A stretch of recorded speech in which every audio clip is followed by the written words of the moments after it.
All women are different, but they are all women. This video is androcentric from a men's point of view and is presented as opinion, commentary, and debate. Expressing opinions is not violence. These are ideas to challenge, question, and argue in public, because classical liberalism relies on the First Amendment for its dialectic. If you are a feminist, then consider this. If patriarchy truly existed as claimed, feminism could not. And if all men are trash and women are equal to men, then what are we to conclude? Women will die for their children. Men will die for their wives and children. And God chose to die for all mankind. Authority rolls up with responsibility.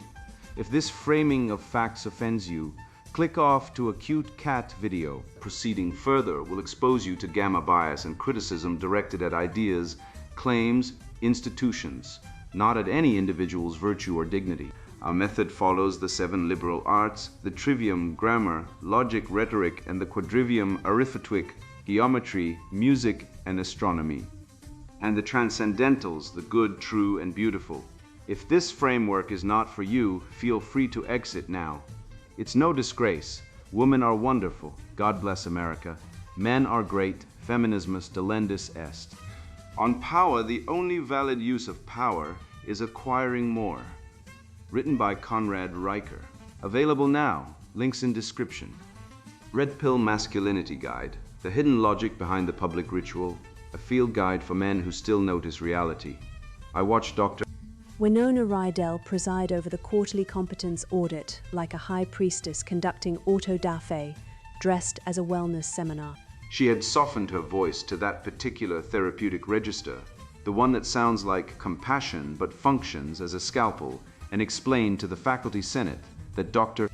Aristhorne's grant funding would be reallocated because a formatting error in his syllabus constituted symbolic erasure of marginalized voices.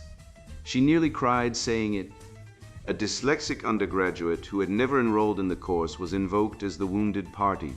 The PDF had been 12-point times New Roman. The university's own style guide mandated 12-point times New Roman. None of this mattered, because Winona was not correcting an error, she was manufacturing a sacrament. The room nodded. That was the thing I could not stop watching. 43 educated adults, many of them published scholars, many of them men who had once defended empirical rigor with cigarettes and contempt, now bobbing their heads like desk ornaments because a woman in a position of invented authority had used the word harm in a sentence. I have spent years studying the grammar of this collapse, and I can tell you the precise mechanism.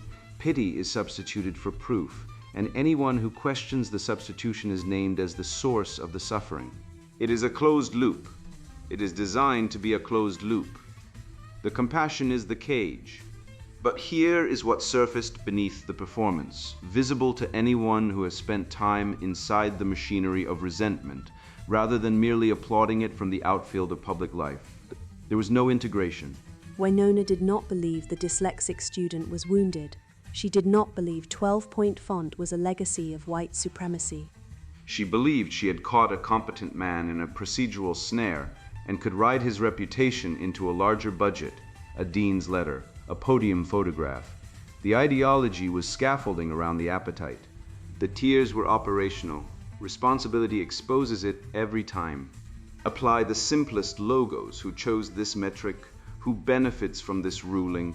What evidence would falsify the claim of harm, and the entire architecture of care collapses into its actual material. A bureaucrat converting a man's clerical mistake into her career capital while calling it justice. The logos does not shout, it does not need to. It asks one question: by what standard? And the silence that follows is the sound of an entire civilization forgetting that virtue without truth is just violence with better press. The pattern in one-page scene. Dr. Winona, feminist Marxist, director of the Office of Equity and Inclusion at a mid-tier university, presides over the quarterly competence audit. When a tenured male professor, Dr. Aristhorne, fails to meet the new inclusive pedagogy metrics due to a clerical error in his syllabus submission, a simple PDF formatting issue, Winona does not correct the error. Instead, she invokes the Chekhovian principle of oppression. She declares that the formatting error is not a mistake, but a symbolic erasure of the marginalized voice, because the standard font size 12 pt was historically chosen by white male academics to exclude dyslexic students. She then converts Thorne's subsequent appeal, which cites the university's own style guide, into epistemic violence. Winona announces that Thorne's refusal to accept the lived experience of the dyslexic student, who was not even in the class, proves his patriarchal rigidity. She uses this single trivial failure to justify revoking Thorne's grant funding, citing structural incompetence as a form of quiet violence against the institution's moral mission. The scene is Chekhovian in its dramatic irony. The audience sees a man who cannot use a printer correctly, while Winona sees a titan of patriarchy collapsing under the weight of his own unexamined privilege. Contradiction. The Office of Equity claims to seek truth and fairness, but systematically replaces objective standards, competence, logic, due process with subjective narrative, oppression, feeling, status, thereby making truth contingent on power rather than reality. Inversion, type, epistemic and moral inversion degree. 7 description. The natural good of competence, doing what you say you will do, is inverted into oppression, imposing your will on others. The failure of the subject, Thorne, is redefined as the success of the system, Winona's narrative control.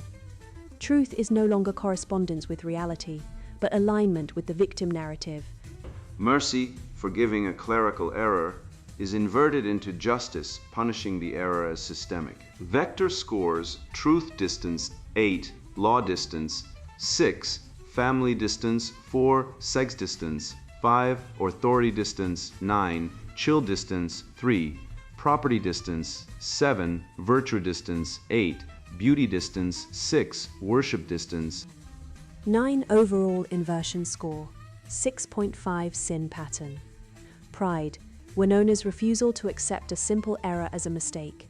She must make it about her ideological framework. The ego is the center of the universe. Envy, resentment of Thorne's tenure and stability, recoded as structural advantage that must be corrected by redistributing his grant. Wrath, the punitive nature of the audit, the Chekhovian escalation from a typo to a funding cut, is an act of righteous anger dressed as procedure. Sloth, the refusal to do the hard work of defining competence or oppression, using vague, emotionally resonant terms to avoid rigorous analysis.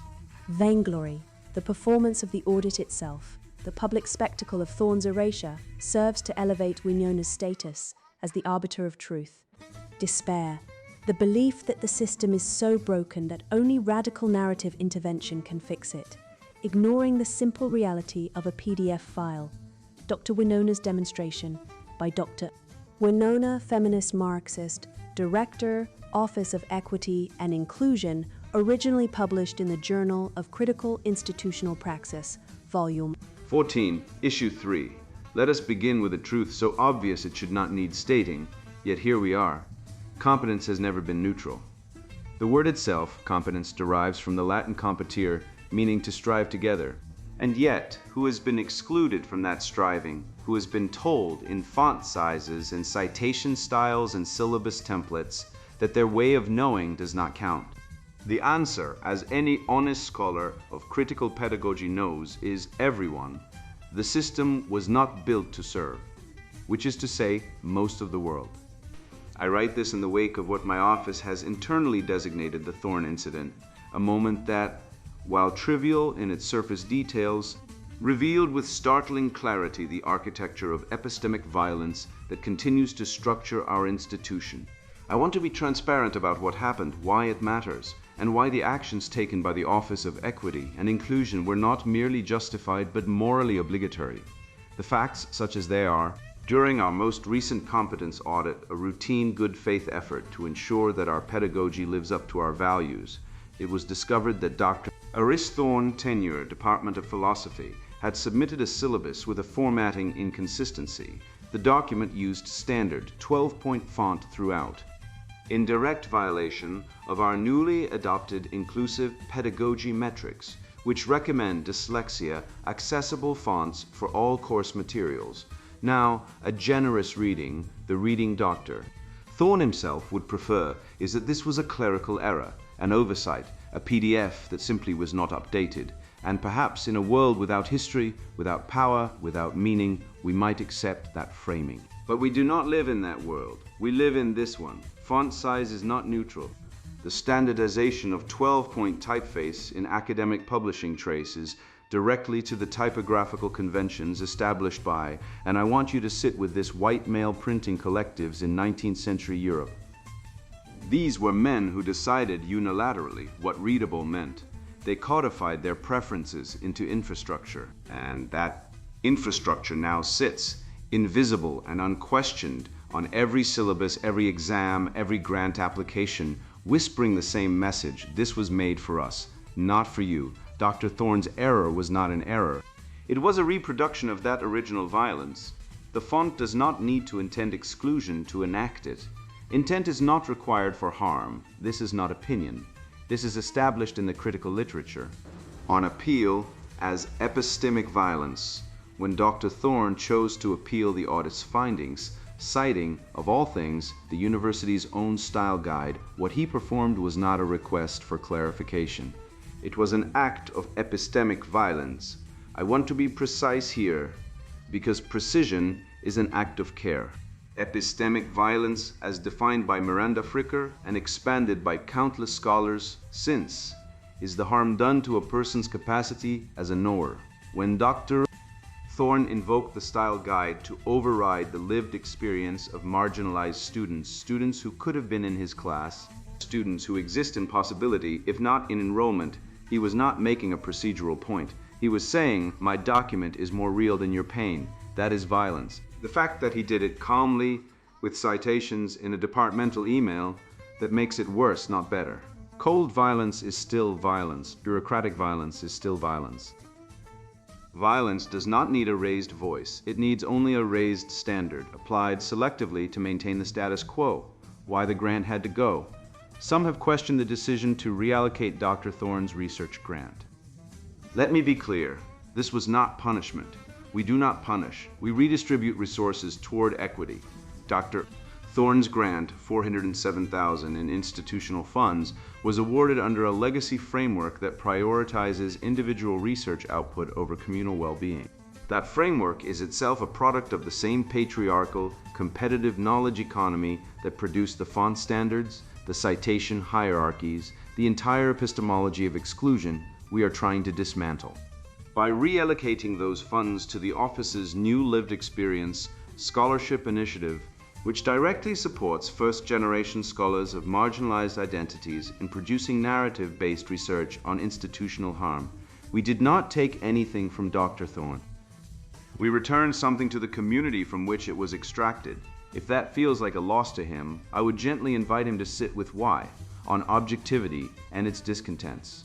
The most predictable response to our work, and I receive it weekly, sometimes daily, is some variation of, but what about objective standards? What about merit? What about truth? I will say this as clearly as I can. There is no view from nowhere. There never was. The objective standard is simply the standard of the group with the power to enforce it. Merit is a tautology. It means whatever the people in power say is good. Truth, as deployed in these conversations, means the narrative that protects the powerful. We are not against truth. We are against the counterfeit of truth, the version that wears a lab coat and a neutral expression and pretends it has no body, no history, no interests.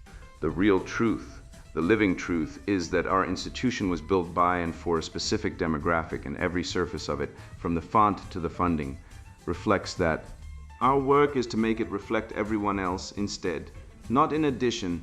Instead, this is not ideological possession, it is ideological clarity. A note on compassion. I have been told, usually by men who have never set foot in our office, that our approach lacks compassion, that we are too quick to judge, that we should give people the benefit of the doubt. To which I say, compassion without structural change is sentimentality, and sentimentality is what abusers count on. Real compassion looks like this. We name the harm, we trace the architecture, we move resources. We do not wait for the people benefiting from the system to agree that the system is unjust, because they never will. They will call it clerical error. They will call it due process. They will call it common sense. We call it what it is, the quiet violence of normalcy, and we will not be quiet about it. In closing, Dr. Thorne will survive. His tenure is intact. His career will continue. He will publish and lecture and be cited by people who agree with him. What will not continue, not on my watch, not under the authority of this office, is the fiction that his experience of reality is the default, and everyone else's is interpretation. The font matters, the formatting matters. The syllabus matters, not because a PDF can oppress someone on its own, it cannot, but because the infrastructure of certainty is how power hides. It makes its choices invisible. It calls them standards. It punishes anyone who asks whose. We asked. We will keep asking. And to those who find this troubling, who feel that something has been taken from them, I invite you with genuine care, with institutional warmth, with the full therapeutic weight of my office behind me, to ask yourselves what exactly you lost, and then to ask yourselves who had already lost it long before you noticed. Dr. Winona, feminist Marxist, holds a joint appointment in critical institutional studies and the School of Social Work. Her forthcoming book, Your Merit is My Oppression, Toward a Post-Competence Academy, will be published by the University Press of Consciousness. Psychological Analysis, The Scene, a man misformatted a PDF. A woman built a theology around it. That is the entire incident. Dr. Aris Thorne, 30 years of biochemical research, decades of laboratory discipline, a career built on the boring, repetitive, unglamorous work of correspondence between hypothesis and result, submitted a syllabus with a standard 12-point font. The university's newly minted inclusive pedagogy metrics recommended a dyslexia-accessible typeface. Thorne used the old standard. The old standard was presumably the standard he had always used. The PDF generated, the PDF uploaded.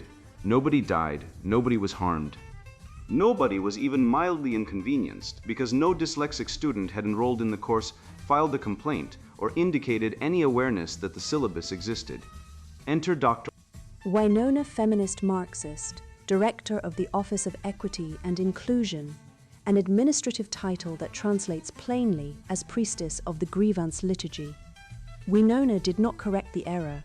She did not email Thorne. She did not pick up a telephone. She performed what every institutional parasite performs when presented with irrelevance. She magnified it. The formatting inconsistency was recast as symbolic erasure. The font choice was traced with the forensic confidence of a medium reading tea leaves. To white male printing collectives in 19th century Europe, the appeal was branded epistemic violence. The grant, 407,000 of institutional funds originally awarded on the basis of research merit, was confiscated and redirected to the Lived Experience Scholarship Initiative, a program whose title alone tells you everything you need to know about its relationship to scholarship. The scene is theatrical. It was designed to be Winona is not administering a university. She is staging a morality play in which she auditioned herself for the lead role of virtuous avenger and assigned Thorne the part of symbolic oppressor without his consent or audition. Now let us examine the machinery. The surface compassion. Winona's essay is drenched in the vocabulary of care. Compassion, care, lived experience, marginalized voices, genuine care, institutional warmth. The language is therapeutic, soft, relentlessly emollient. It is designed to feel kind. It is not kind, it is clear, starched cruelty, rigid, polished, pressed into the shape of concern. But starch has no warmth. Starch holds fabric in place. Starch prevents movement. Starch is what you use when you want something to keep its shape, regardless of what the body underneath needs. The core claim of Winona's compassion is this: compassion without structural change is sentimentality. Real compassion looks like this. We name the harm. We trace the architecture. We move resources past the grammar. We move resources. Winona's compassion terminates, always, inexorably, without exception, in the transfer of something that belongs to someone else into the custody of Winona's office. Her compassion has a mailing address, and it is her department. Her mercy requires a budget. Her care requires jurisdiction. This is not charity. Charity gives what is yours. Winona gives what is his and calls it righteousness. This is the first tell, integrated compassion. The compassion of a mature soul operating under logos is sacrificial. It costs the giver. Winona's compassion costs her nothing and profits her everything. Expanded authority, public moral performance, a larger portfolio, a bigger staff, a forthcoming book. The compassion is a revenue stream wearing a halo. The second tell, sentimentality is what abusers count on. Notice the framing. Anyone who questions the severity of the response, anyone who suggests that a formatting error should be handled with a formatting correction is recoded as an enabler of abuse. This is a Kafka trap. The softer you are, the more you prove you are complicit in hardness. The only permitted response is agreement, because disagreement is evidence. Compassion thus becomes a closed system. Care means compliance, and compliance means care. The circle never opens, the subject never exits. Third, we do not punish. We redistribute resources toward equity. This sentence is a lie so polished it reflects Winona's face. Punishment is the intentional imposition of a negative consequence on a person in response to perceived wrongdoing. Winona intentionally imposed a negative consequence, grant revocation on a person. Thorn, in response to perceived wrongdoing, the formatting sin. She calls it redistribution. She might as well call arson a heat redistribution initiative. The act does not change because the label does. But Winona's entire ideology depends on the bet that language is more real than reality, and so far the institution is paying out. The failure of integration. Integration is the central psychological task of human development. It is the process by which a person takes the fragmented, conflicting, contradictory elements of the self, the drives, the wounds, the capacities, the limits, the shadow, and organizes them under a unifying principle. That principle has a name. The Greeks called it logos. The Christians called it the word. The psychologists call it the self. In every tradition, integration means this. You accept what is real, you take responsibility for what is yours, and you act in accordance with ordered truth rather than disordered appetite. An integrated person sees a PDF error and says, "That is a formatting mistake. I will fix it." The response is proportionate because the self is secure. The integrated mind can tolerate mundane causality, the possibility that things happen for no dramatic reason, that the universe is not a novel in which every detail foreshadows something, that a font size is a font size. Winona cannot do this. Winona's psychology requires significance. A clerical error is intolerable not because it is harmful, but because it is insignificant. And insignificance is the one thing her identity cannot survive. If the error is just an error, then there is no heroism in detecting it. If the font is just a font, there is no oppression to name. If Thorn is just a man who used the wrong typeface, there is no patriarchal titan to topple, no systemic architecture to trace, no grant to seize, no essay to publish, no book to write, no career to build on the wreckage. Winona's entire identity is a narrative identity, a story she tells about herself in which she is the prophetic reader, the one who sees the hidden violence that everyone else misses. That identity requires hidden violence to exist. If there is no hidden violence, there is no her. So she manufactures it. She takes the raw material of a typo and spins it into a theology of oppression, because without the theology, she is a mid-tier administrator with a joint appointment in a department that produces nothing measurable. This is not integration. This is fragmentation performed as synthesis. Winona appears to connect things, the font to the patriarchy, the error to the architecture, the syllabus to the history of European printing, but she is not connecting reality to reality. She is connecting her needs to pretexts. The connections serve the self, not the truth. They are instrumental, not cognitive. She does not ask, "What is the case?" She asks, "What case can I build?" Integration would require Winona to sit with the discomfort of her own irrelevance, to admit that a PDF formatting error does not need a director of equity and inclusion to resolve it. That the situation calls for a secretary, not a priestess. That admission would require humility, and humility is the one virtue her ideology has rendered structurally impossible. Pride, the refusal to accept created limits, has closed the door. The shadow projection. The shadow, in the classical psychological sense, is the totality of what a person refuses to acknowledge about themselves. It is the unexamined aggression, the disowned envy, the denied hunger for power, the refused capacity for cruelty. A healthy person integrates the shadow. They know they are capable of pettiness, so they watch for it. They know they are capable of envy, so they discipline it. They know they are capable of tyranny, so they build checks against it in their own soul. Winona has not integrated her shadow, she has projected it. She has taken everything dark within herself, the will to dominate, the pleasure of punishment, the envy of competence, the hunger for status at another's expense, and she has placed it on Thorn like a coat on a mannequin. Then she has attacked the mannequin and called it justice. Watch the mechanism. Winona writes, epistemic violence is the harm done to a person's capacity as a knower. When Dr. Thorn invoked the style guide to override the lived experience of marginalized students. He was saying, "My document is more real than your pain." That is violence. Who is overriding whom? Winona has overridden Thorn's appeal, Thorn's grant, Thorn's reputation, and Thorn's right to procedural fairness. She has declared his citation of the university's own style guide to be violent. She has seized his resources. She has published an essay mocking him. But it is Thorn, the man who sent an email, who is the aggressor. This is projection so pure, it is almost artistic. The shadow content is visible in every line. When Winona writes, "The more famous and powerful I get, the more power I have to hurt men," wait, that is not Winona. That is Sharon Stone, quoted in the source material. But the sentiment is identical. Winona's essay radiates the same energy. I'm gaining power, and I intend to use it to hurt, and I call the hurting justice. The aggression is not hidden, it is celebrated. It is sanctified by the victim narrative. Winona does not feel her own cruelty because she has defined cruelty as something only oppressors do. Since she is not an oppressor, she has the right job title, the right gender, the right politics. Her cruelty is invisible to herself.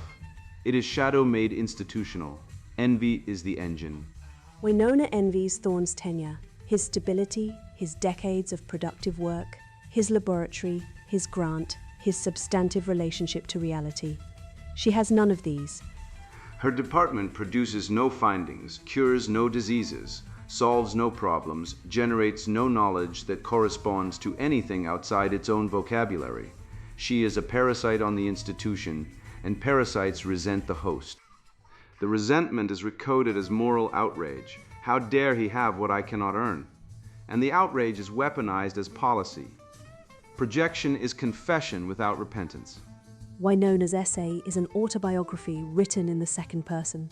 Everything she accuses Thorn of being rigid, violent, indifferent to the marginalized, obsessed with maintaining his own power, she is being in every sentence with total self-satisfaction. The tragedy of the projector is that the shadow does not disappear when you assign it to someone else. It returns wearing the projector's face, reflected back in the institutional mirror she built to trap her enemies. The responsibility evasion. Responsibility is the load-bearing wall of adult psychology. Remove it, and the structure collapses into a heap of grievances, accusations, and demands. The integrated adult says, "This is mine. I did this. I will fix this. I will bear this." The ideological possessed says, "This is not mine. The system did this. The system must fix this. You must bear this." Winona's essay is a masterclass in responsibility evasion. Consider the style guide. The guide contradicts itself on every page. This is stated in the scenario without irony. The guide is the university's document produced by the university's committees under the university's authority. Thorn followed it. He cited it. He was compliant with the stated standard. Winona ignored his compliance, declared the standard itself to be oppressive, and punished Thorn for adhering to it. Who is responsible for the contradictory style guide? The institution. Who is the institution in this room? With this power, Winona. She is the institutional authority. She is the system Thorn is appealing to. But she cannot accept responsibility for the system's failures, because the system's failures are her failures, and her ideology has made failure impossible to confess. So she exports the failure onto Thorn. His adherence to the guide becomes his violence. Her department's incoherent document becomes his moral deficiency. The bureaucratic mess she administers becomes the patriarchal architecture he maintains. This is the external locus of control in its institutional form. Everything good that happens is the result of Wynona's activism. Everything bad that happens is the result of systemic forces outside her control. She is simultaneously the most powerful person in the room, powerful enough to seize a tenured professor's grant over a formatting error, and the most powerless, a victim of the very system she commands. This contradiction is not a problem for her psychology. It is the foundation of it. The external locus and the institutional power feed each other in a closed loop. I am oppressed, therefore I need more power. I have more power, therefore I can identify more oppression. The oppression I identify proves I am still oppressed. Repeat, the male cost is precise and countable. Thorn loses 47,000, Thorn loses reputation. Thorn loses the assumption of good faith from his own institution. Thorn loses time, energy, and peace, the quiet mental freedom a scholar needs to do his work. These costs are real. They have dollar figures and sleepless nights attached to them. Wynona does not count them. Her ideology has made them uncountable because counting the cost to men would require admitting that men are moral subjects, not just moral scenery. Responsibility is the price of agency. If you are not responsible for your failures, you are not responsible for your successes. And Wynona's entire career is a succession of failures rebranded as successes by the same institutional machinery that rebrands Thorn's competence as oppression. strip the ideology away, and what remains? An administrator who could not fix a style guide, punishing a professor who followed it. That is the unadorned reality. Everything else is costume, the arrested development pattern. Wynona's psychological age is worth estimating, not as a clinical diagnosis, but as a developmental mapping of visible behavior. The child experiences every limit as cruelty. No is the first word the child hears and the first word the child resents. The child's psychology is total. Every feeling is cosmic. Every disappointment is betrayal. Every rule is arbitrary. Every authority figure is a tyrant whose power exists solely to thwart the child's will. The child does not distinguish between I was told no and I was wronged. These are the same sentence in the child's grammar. Maturity is the slow, painful process of separating these. The adult learns that a rule is not a personal attack. A standard is not an act of hatred. A clerical error is not a theological event. The adult can tolerate ambiguity, ordinariness, causality without malice. The adult can fix a PDF without writing a manifesto about it. Wynona has not completed this process.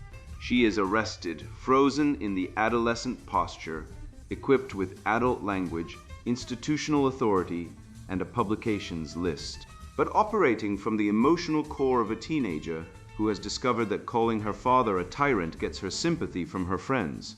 The archetype is Puella Perpetua, the eternal girl, the feminine form of the pure Eternus. The Puella refuses the burden of womanhood, the duties, the disciplines, the limits, the accepting of reality as it is rather than as it should be. She refuses marriage because it requires compromise.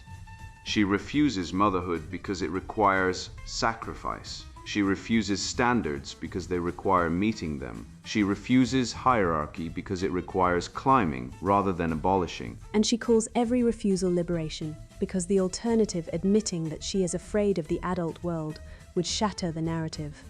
Wynona's essay is saturated with adolescent tells. The sweeping generalizations, competence has never been neutral. The paranoid reading of innocent details, font size is not neutral. The demand that every experience be meaningful, that nothing can just happen, that the universe must be a text in which she is the protagonist. The weaponization of hurt feelings as moral authority. The inability to conceive that someone might disagree with her without being her enemy. The total certainty combined with total ignorance. She knows nothing about typography, printing history, or the etymology of competence, but she declaims on all three with the confidence of a prophet. This is the leftist developmental arrest in its purest visible form.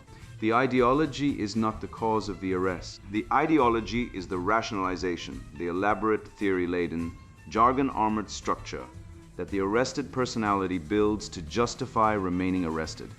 If authority is oppression, then defying authority is virtue. If standards are exclusion, then failing standards is authenticity.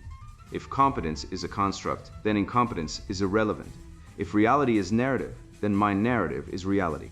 Every developmental task the puella refuses is recoded as a political position, and every political position is a permit to refuse the task forever.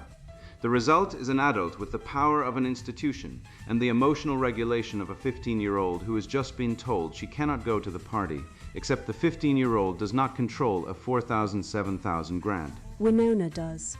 And that is the civilizational cost of celebrating arrested development as liberation. The fallacy stack, Winona's essay is not an argument. It is a fallacy chassis, a vehicle built to transport resentment past the checkpoint of reason. Every component is a fallacy. The components are stacked so that each one shields the next. Dismantle the stack from the foundation. 1. Equivocation on error. The word error has multiple meanings. It can mean mistake, unintentional deviation from a standard. It can mean wrongdoing, intentional violation of a moral principle. Winona uses it in the first sense when she describes what happened. Thorne had submitted a syllabus with a formatting inconsistency and then silently shifts to the second sense when she draws consequences.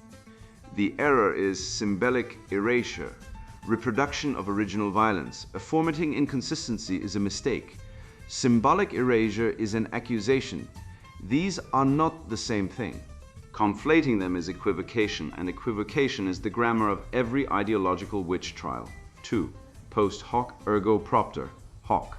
Winona traces the 12-point font standard to white male printing collectives in 19th century Europe. Even if this etymology is accurate, and there is no evidence it is asserted, not cited, it does not follow that Thorne's use of the standard enacts the values of those collectives. Typographical conventions are selected for legibility, printing efficiency, and historical momentum, not for racial exclusion. The causal chain is fabricated. The font standard is being treated as though it contains the intent of its originators and transmits that intent through centuries of institutional use. This is sympathetic magic dressed as historiography. 3. Chekhovian narrative determinism. The Chekhovian principle of oppression as named in the schema. If a competence failure appears in Act I, it must be explained by oppression in Act III. The narrative structure is predetermined. The evidence is irrelevant because the conclusion precedes the observation. This is not inquiry, it is exegesis, the interpretation of a sacred text whose meaning is already known. Winona already knows the institution is oppressive before she examines any specific case. Every case she examines confirms it. This is not because the evidence is strong, but because the method cannot produce any other result. An unfalsifiable theory is not a theory, it is a religion. 4. Emotional reasoning as epistemic authority. I feel marginalized, therefore the system is rigged. Feelings are real psychological events. They are not evidence of external causation. Feeling harmed does not establish that harm occurred. Feeling erased does not establish that erasure was intended or enacted. This distinction between internal state and external fact is the foundation of reality testing, and it is the first thing ideological possession destroys. Winona treats the inferred feelings of hypothetical students as more authoritative than the actual text of the actual style guide. She does not know any dyslexic student who was harmed. She is claiming harm on behalf of people who do not exist in the situation. This is not empathy, it is ventriloquism. 5. External locus of control as victimhood. All outcomes are attributed to systemic forces. Thorne's font choice is not his, it is the system's. Winona's authority is not earned, it is necessary because the system is broken. The style guide is incoherent, but nobody at the Office of Equity is responsible for the incoherence. The institution fails, but the institution's representatives are blameless. Only individuals who deviate from the equity framework bear responsibility, and they bear total responsibility for everything, always. 6. Hostile attribution bias. Thorne's appeal, a man citing a style guide to correct an administrative error, is interpreted as epistemic violence. This reading requires the assumption that Thorne's intent was not procedural clarification but domination. There is zero evidence for this. The appeal was an email. It cited a document. It was calm. But calmness is recoded as cold violence because the bias demands hostility, and if hostility is absent from the surface, it must be located underneath. The deeper you look without finding malice, the more the bias proves the malice is deeply hidden. This is the paranoid epistemology. Absence of evidence is evidence of concealment. 7. Ad hominem circumstantial. Thorne's argument, the style guide supports my formatting, is dismissed not on its merits, but because of who he is, a tenured male professor, a beneficiary of the patriarchal system, a person whose very identity invalidates his appeal. This is the ad hominem in its circumstantial form. You are the kind of person who would say that, therefore what you say is false. The argument's validity has nothing to do with the arguer's identity. A true statement does not become false because a privileged person utters it. But Winona's epistemology has made identity prior to truth. So the syllogism runs, Thorne is male. Males are oppressors. Oppressors cannot speak truth about oppression. Therefore Thorne's appeal is false. Non sequitur. The conclusion does not follow 8 appeal to emotion. Cold violence is still violence. Bureaucratic violence is still violence. These phrases are designed to bypass reasoning and activate feeling. The word violence is doing all the work. It carries the moral weight of physical assault while being applied to an email about a style guide. This is concept creep, the expansion of a serious term to cover trivial conduct, so that the moral response appropriate to the serious is transferred to the trivial. Once violence includes formatting errors, everything justifies the institutional response Winona wants. 9. Subjective validation. Winona claims the lived experience of marginalized students, which she infers from students who do not exist in the situation, is more valid than the objective text of the style guide. This is subjective validation, the belief that internal experience confirms external reality. Combined with standpoint epistemology, it produces the doctrine that the more oppressed you are, the more true your perceptions, which is unfalsifiable. Because any challenge to the perception is reclassified as more oppression. 10. Kafka trap. If Thorne accepts the accusation, he confesses his guilt. If Thorne denies the accusation, his denial proves his rigidity, his epistemic violence, his refusal to center marginalized voices. There is no exit. The structure is designed to make innocence impossible. This is not justice. It is a mechanism for manufacturing guilt. 11. Circular reasoning. The system is oppressive because Winona says it is. Winona is right because she represents the oppressed. The oppressed are oppressed because the system is oppressive. The circle never opens. There is no external point of reference, no fact, no document, no observation that can break the loop, because every potential break is reclassified as evidence of the loop's correctness. 12. False dilemma. Either you accept my narrative or you are an oppressor. There is no third option. Maybe the narrative is wrong and nobody is an oppressor. The dilemma forces compliance by eliminating the possibility of innocent disagreement. The stack is not accidental, it is architectural. Each fallacy reinforces the next, creating a structure that is impervious to logic because it has redefined logic as a tool of oppression. You cannot argue with a closed system from outside it, because the system defines your argument as violence before you speak. The only way to defeat the stack is to refuse its premises, to name each fallacy, expose each equivocation, and insist on the law of non-contradiction as the floor beneath all reasoning, the satanic inversion ledger. Inversion type, epistemic and moral degree.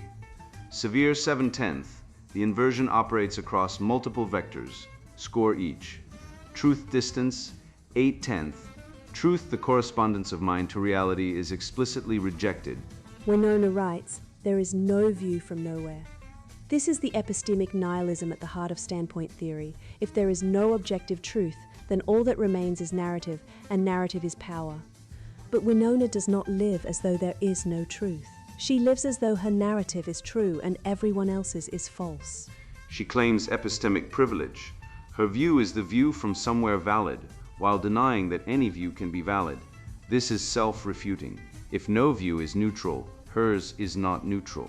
If all knowledge is situated, hers is situated. She cannot claim infallibility for her standpoint without claiming the very objectivity she denies. The serpent's grammar, you shall be as gods, knowing no, deciding good and evil. Law distance 6/10. Due process is inverted. Thorne's appeal, a procedural right guaranteed by the institution's own governance, is reclassified as violence.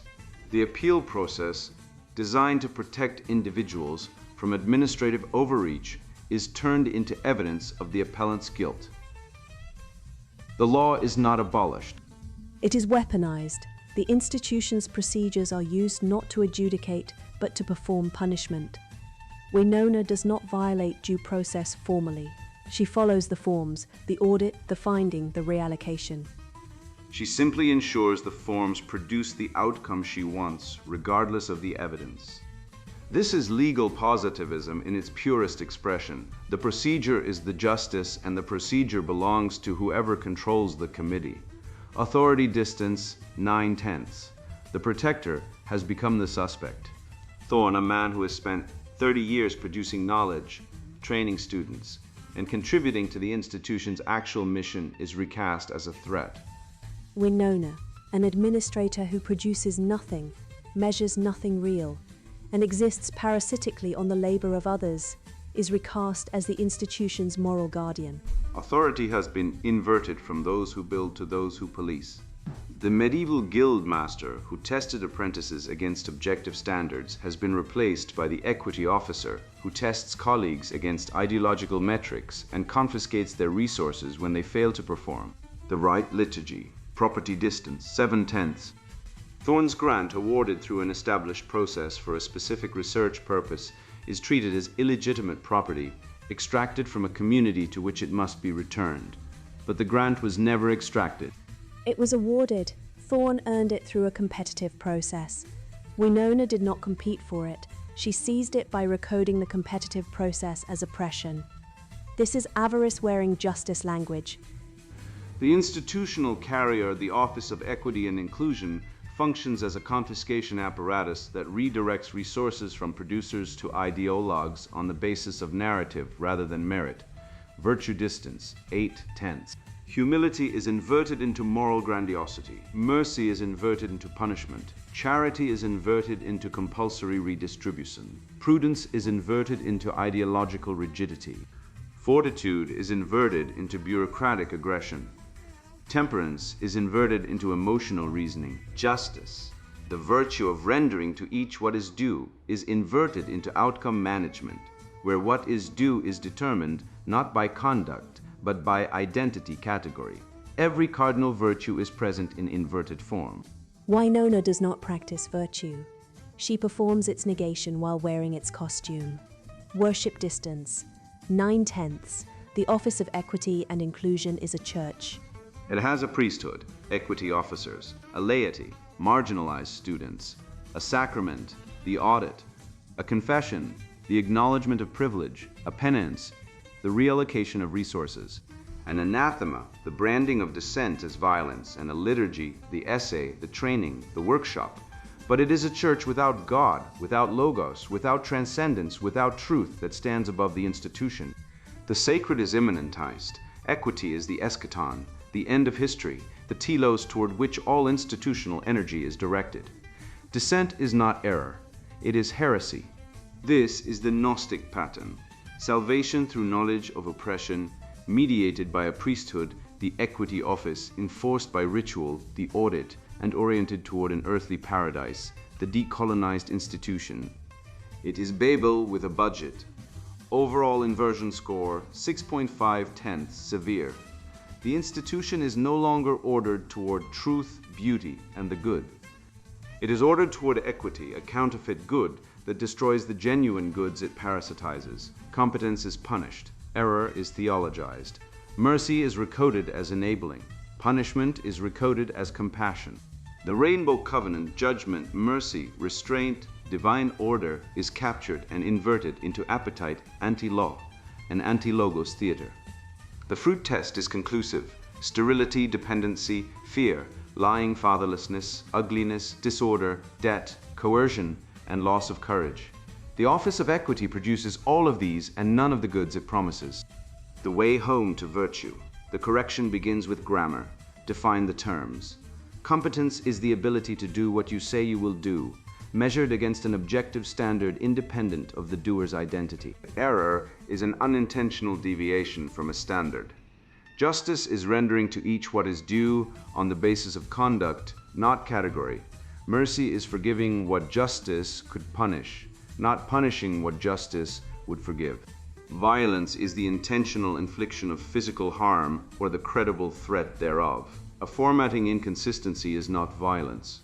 An email citing a style guide is not violence. To call them violence is to commit semantic violence against the English language, which is the only real violence being done here. The correction continues with logic. Apply the law of non-contradiction. A standard cannot be simultaneously valid when it supports your finding and oppressive when someone cites it against you. A person cannot be simultaneously powerful, tenured patriarch, and powerless, unable to defend himself against an administrative seizure. An epistemology cannot be simultaneously relativist. There is no view from nowhere. An absolutist, my standpoint, is infallibly correct. Identify the contradictions. Name them. Hold them up. The ideology cannot survive sustained exposure to its own internal incoherence, which is why it must suppress dissent before dissent can articulate the contradiction. The correction deepens with ontology, restores sexed reality, natural law, and teleological reasoning. A university exists to pursue truth. That is its telos. Every administrative structure is instrumental to that end. When the administrative structure begins to obstruct the pursuit of truth, when it seizes grants from competent researchers to fund narrative-based scholarship that produces no testable claims, it has inverted its own reason for existing. The cure is not reform, it is restoration. Dismantle the office, fire the priestess, return the resources to the mission, restore the standard, correct the error, fix the PDF, move on. The correction completes with virtue. The integrated human being practices humility. I can make mistakes, including formatting mistakes. Prudence, the response to a clerical error, is a correction, not a confiscation. Justice, Thorne's grant should be returned because it was awarded through a legitimate process and seized through an illegitimate one. Fortitude, the willingness to say this is wrong despite the social cost. And temperance, the refusal to inflate a trivial event into a cosmic drama. These virtues are not invented. They are received from the Greeks, from the Romans, from the Christian tradition, from the entire inheritance of Western civilization that Winona's ideology is designed to demolish. The way home is the way back, through the grammar of definition, the logic of non-contradiction, the rhetoric of proportionate response, the theology of ordered goods, the virtue of humble competence. It is the way of the Father, the one who sets the standard, meets the standard, corrects the error, and moves forward without writing a manifesto about it. It is ordinary, it is unglamorous.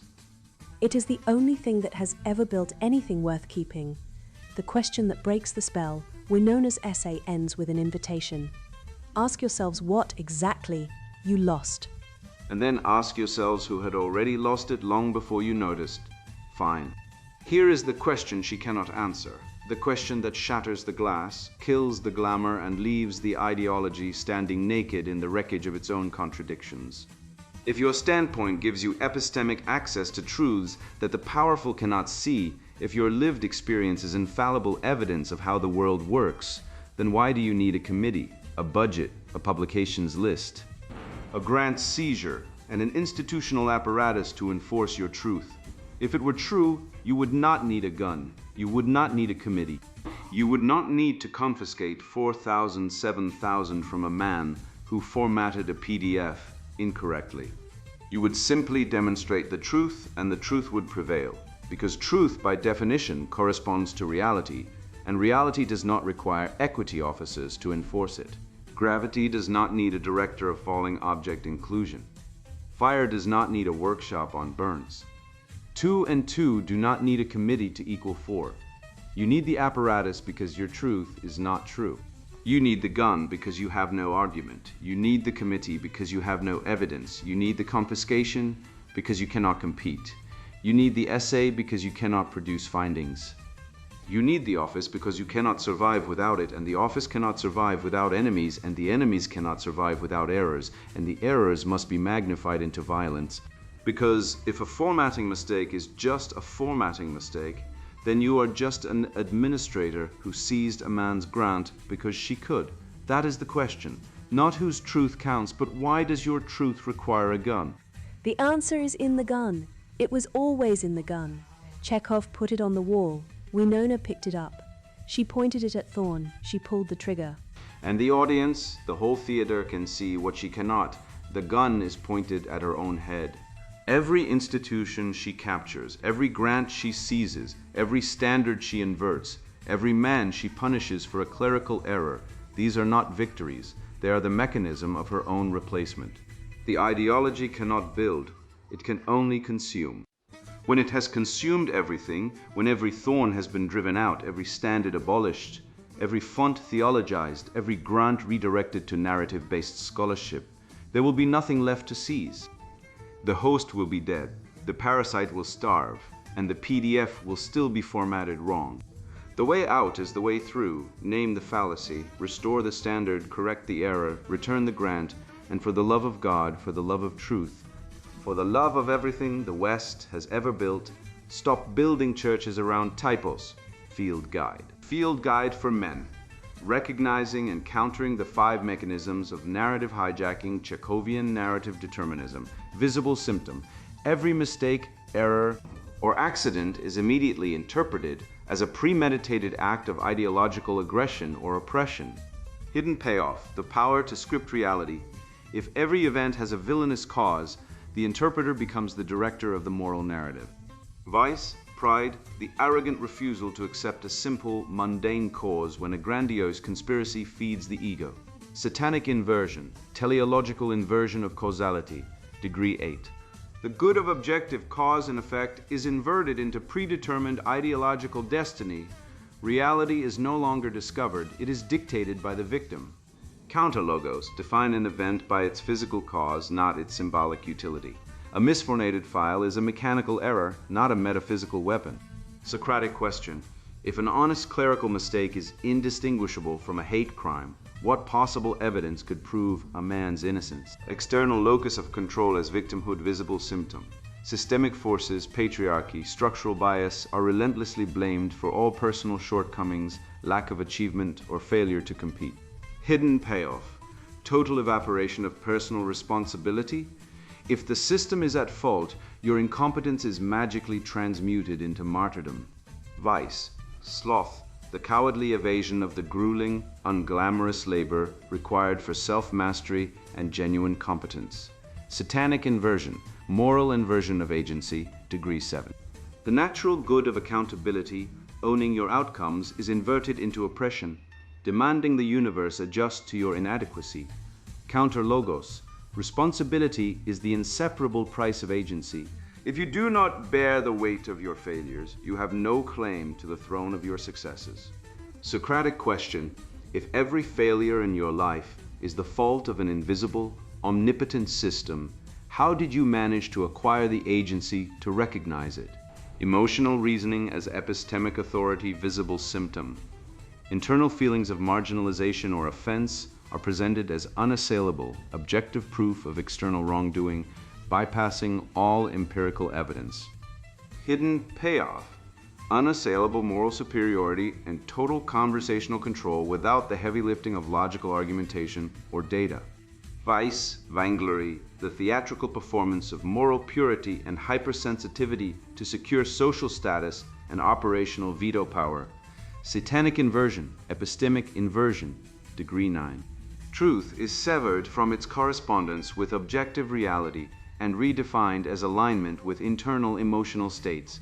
The subjective overwhelms the real. Counter logos. Feelings are physiological data regarding your internal state. They are not ontological facts about the external world. Validate the emotion, reject the conclusion. Socratic question. If your feeling of being harmed proves that a harm occurred, what possible standard could ever falsify your accusation? Status anxiety inverted to denunciation, visible symptom. Critiquing or auditing the work of others under the guise of equity, inclusion, or care, while obsessively policing trivial details. Hidden payoff. Social dominance and institutional power achieved through the moralized destruction of superiors or peers, bypassing the need to actually outproduce them. Vice. Envy, the seething resentment of another man's competence, stability, and success, masquerading as a crusade for justice. Satanic inversion, virtue inversion degree 8. The natural good of merit and competence is recast as exclusion and oppression.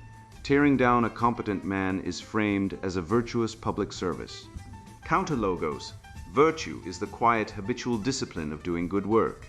Status is the natural byproduct of virtue. Do not confuse the byproduct of recognition with the reality of the labor. Socratic question. Does your critique actually build, improve, or repair the institution, or does it merely elevate your own standing by stepping on a superior's neck? Hostile attribution bias visible symptom, interpreting neutral, benign, or cooperative actions as malicious, intimidating, or aggressive acts of dominance. Hidden payoff manufactures a perpetual state of righteous emergency, granting a permanent license for preemptive strikes, gossip, and bureaucratic aggression. Vice, wrath, weaponized, uncharitable anger that demands maximum punishment for imagined micro-slights, completely devoid of due process. Satanic inversion, intent inversion degree 7. Mercy and the assumption of good faith are inverted into epistemic violence. The paranoid assumption of malice is crowned as heroic vigilance. Counterlogos. Charity in interpretation is the foundational step toward objective truth. Assume ignorance before malice. Give the other actor the benefit of the doubt until the evidence proves otherwise. Socratic question. What specific, observable physical action in the external world would you accept as proof that this person meant you no harm? I have walked you through every chamber of the inversion, every bolted door of the lie. And now I give you the one rule that cuts through all of it, the single blade you carry into every lecture hall, every HR meeting, every family courtroom, every thermostat-snatched argument with a spirit that has never once, in its entire molting post-adolescent existence, looked at its own wreckage and said, "Mine, here it is, burn it into your forehead." Watch whether the ideology integrates its shadow, accepts responsibility, defines its terms with ruthless honesty, and returns the soul to virtue, or whether it externalizes every failure onto a phantom oppressor, rewrites the dictionary to make dissent impossible, and baptizes the whole cowardly operation in the word compassion. That is your test. That is your entire test. One question asked of every professor, every politician, every ex-wife's attorney, every blue-haired non-profit director, every soft-handed bishop begging for relevance, every ex-boyfriend of your girlfriend who still texts her at 11 p.m. about his feelings, does this belief system make the human being larger, more truthful, more accountable, more aligned with logos, more capable of carrying weight, or does it make the human being smaller, more infantile, more resentful, more dependent, more enslaved to a grievance narrative that feeds on their pain and calls it healing? You know the answer already. You have always known it. You knew it when your father was removed from your home and called deadbeat for the crime of working himself to dust. You knew it when your son was drugged into compliance and called problematic for the crime of being a boy. You knew it when your speech was recoded as violence and their violence was recoded as speech. The ideology of inversion never integrates the shadow because the shadow is the ideology. It is envy wearing a graduation gown. It is narcissism clutching a clipboard. It is the rejected child who never forgave the father for saying no, now armed with state power and a vocabulary designed to make your no a crime. It cannot accept responsibility because responsibility is the father, and they killed the father in the first act and have been dining on his corpse for 6 acts while calling it liberation. It cannot define its terms because every definition would expose the fraud. Equity means unequal rules. Safety means silencing you. Violence means your disagreement. Compassion means your dispossession. Justice means your son drugged and your daughter sterilized and your father replaced by a welfare check and a rainbow flag. Pull a single thread and the garment dissolves. Ask what evidence would falsify your claim. And watch the mask drop. Watch the compassionate social worker become the inquisitor.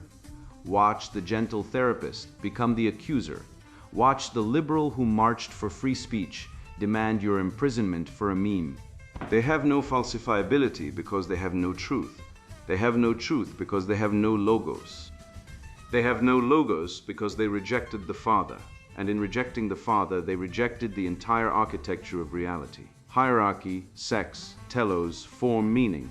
The sacred grammar that turns chaos into cosmos and boy into man. But you are still here. You still have the capacity to see, which means you still have a soul, which means the Logos has not abandoned you. So integrate your shadow, name your own sins before they name them for you.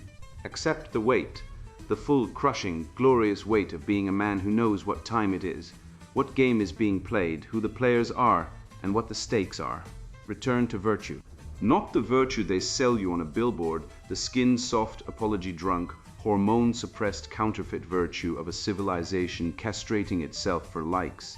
The real thing, the ancient thing. The virtue of the father who builds, the soldier who holds the line, the monk who prays in the dark, the craftsman who makes the thing right because it is right, the husband who says, I will carry this, and then carries it, the man who looks at the burning ruins of his culture and does not weep, he builds.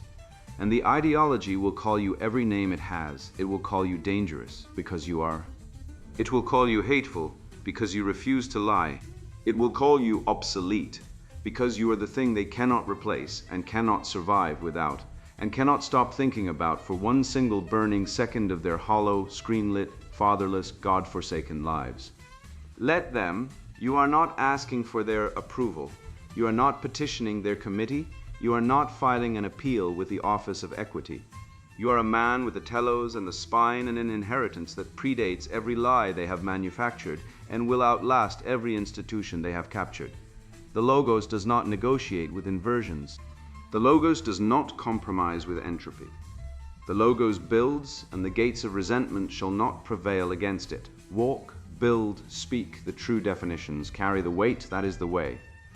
That has always been the way, and the ideologues can sit in the ashes of what they burned, clutching their grievances, waiting for the state to father their children and the committee to validate their feelings, until the last clock runs out and the last grant dries up and the last comfortable lie collapses under the weight of reality, which does not negotiate, does not apologize, and does not care about your lived experience.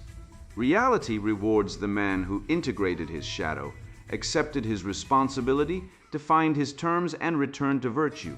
Reality punishes everything else. That is not my opinion. That is not my theory. That is the architecture of the cosmos, and you either align with it or you are consumed by it. Choose. Sponsored book on power. The only valid use of power is acquiring more. I've watched men stumble, shackled by lies that tell them strength is oppression and ambition a sin. In boardrooms and bars, I've seen the same defeat. Men apologizing for their drive, softening their edges to fit a world that rewards weakness. I was one of them until I saw the cost. My own father surrendered his business to inclusion quotas, dying bitter as strangers carved up his legacy. That's when I stopped negotiating and started conquering. This book exists because power isn't optional, it's oxygen. And if you're breathing, you'd better learn how to take more. Forget the fairy tales. Equality is a con job sold by academics who've never built anything. Biology isn't a suggestion, it's law. Men dominate because we're wired to climb, fight, and win. Yet society pathologizes that instinct, calling it toxic while secretly craving it. Women scorn passive men but scream misogyny when we lead. That double bind traps you in no-win purgatory. Here's the antidote. Reject the narrative. Embrace your right to expand. Power isn't static. It's a living thing that grows or dies. Acquire it or watch others feast on what was yours. Inside, you'll find battle-tested truths. We dissect how sexual selection dictates dominance, why financial control crushes opponents, and how legal systems become weapons, learn to build media empires and political machines. Master crisis, kingship, turn chaos into thrones. These aren't theories, they're blueprints from history's greatest rulers, backed by evolutionary science. David Buss's data on mate competition, corporate takeovers by modern moguls, the unbroken lines of dynasties like the Rothschilds, it's all here. Apply it, and you command rooms, markets, and legacies. This book is for warriors, not victims, not activists, not men who weep about privilege. If you're rational, red-pilled, and ready to rule, read on. If you're a feminist, a social justice evangelist, or a guy who thinks toxic masculinity is real, close this book. Now go knit a sweater or protest a statue. You'll hate what's coming because it exposes your delusions. For the rest of you, this is your arsenal. Stop being a pawn, become the king. Your reign starts today. On Power, the only valid use of power is acquiring more. Written by Conrad Riker. Buy now, links in description.